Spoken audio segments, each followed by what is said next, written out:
The Extraordinary Rendition of Janos Farkas.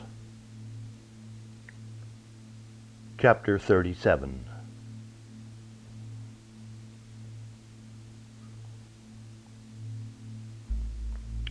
Meet me at 4. Dress simply, demurely, was all the note said. There was no signature, no name. The concierge had given it to her that afternoon. It was not on Four Seasons note paper, so it had been delivered by hand. She didn't need to be a detective to know that the note had come from Paul James. When he came through the door, he didn't speak, but took her arm and led her outside. There was a car waiting. "Where are we going?" she asked. "To see your husband," he answered, as he eased the car into the traffic. "I think I know the way."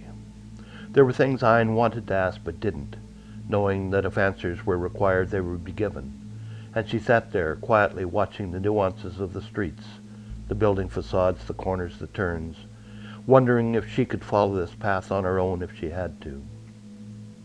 As they approached the prison, Paul said, "There's a shift change happening now. You're less likely to be noticed. I have told them 5 minutes. That's all." They were quickly escorted past the main area, down a pale green corridor, and into a small room. Ein took one quick breath. "Janos," she said. "Ein," the man in manacles answered.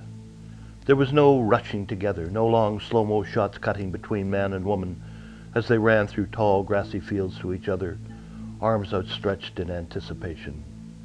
In this room, only their eyes locked, anticipated, unable to leave each other as Ein walked over to the table where the man sat. "They've beaten you," she said.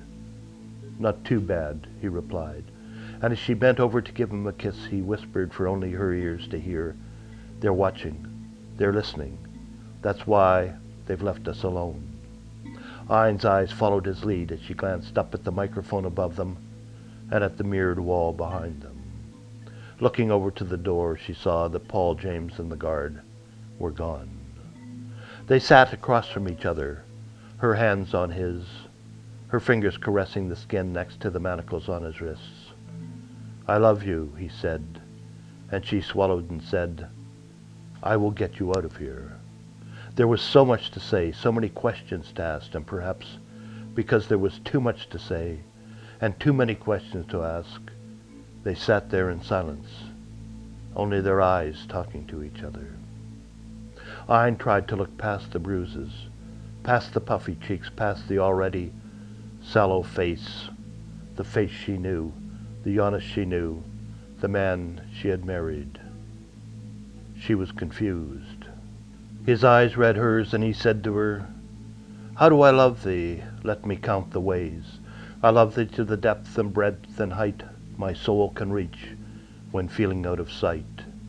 And he sank back in his chair and raised one manacle hand in a mock gesture to an invisible waiter and ordered, "A drink for my true love, sherry, dry and fine, and as full of the taste of hazel as her eyes." "I don't drink sherry," she said to him, as she had that day in Berlin. "But you should," he replied, as he had before. "I can see it in your eyes." And she looked into his eyes, and what she saw, and who, she knew not. "How do you stand it?" she asked, reaching across and brushing her fingers gently across the wounds on his face. "It's not too bad," he replied, glancing at the mirrored wall. "It looks worse than it is. I'm innocent. I have nothing to tell them. I cooperate. They've started to leave me alone. Now, maybe..." And this time he took his manacled hands and put them over hers. "Maybe it's almost over. I am to be set free." Knowing that it was not almost over, could not be almost over, that freedom was a price, and that price was yet to be paid, Ein avoided his eyes and looked at his hands. They heard an interruptive cough from the side of the room and looked over to see that Paul James and the guard had re-entered. "We have to go now," James said. "That's all the time they've allowed. I'm sorry." Ein went around the table to kiss Janos. When he rose up slightly to put his manacled arm around her, she saw that his legs were manacled to the chair legs, and that he could only rise to a half stoop. The plight of him, of them, of anyone in this hellhole of a place overcame her sensibilities, and tears welled in her eyes. She turned her face away, not wanting the emotion to be seen. As she walked to the door, she could hear the rest of Elizabeth Barrett Browning's poem being recited to her.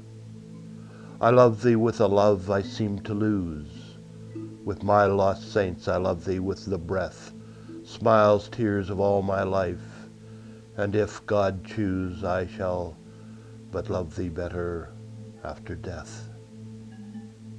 The drive back to the hotel was a series of sequential silences, each going to speak but not, each looking at the other and then away, each waiting for the other to start.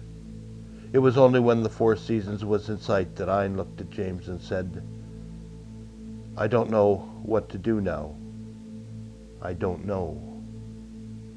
She looked at him for guidance, for a clue. He pulled over to the curb and stopped. Behind them, a block taxi started honking its horn. There will be a jet tomorrow, he said, very early at the airport, 4:30 a.m. takeoff. You want me on it? No, he replied. It's just that it's a special jet, an unmarked Gulfstream. I've been asked to get a clearance.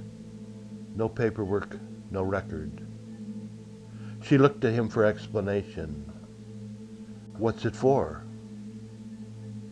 It's to take someone somewhere else. Who? Who? She asked again.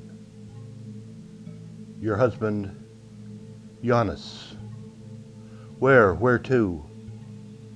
This time I don't know, James said.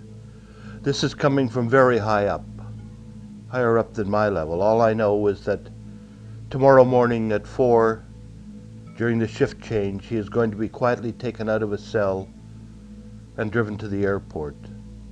It's all very hush-hush, under the radar. I'm not sure I'm even supposed to know. That's the end of chapter 37. Tomorrow, chapter 38.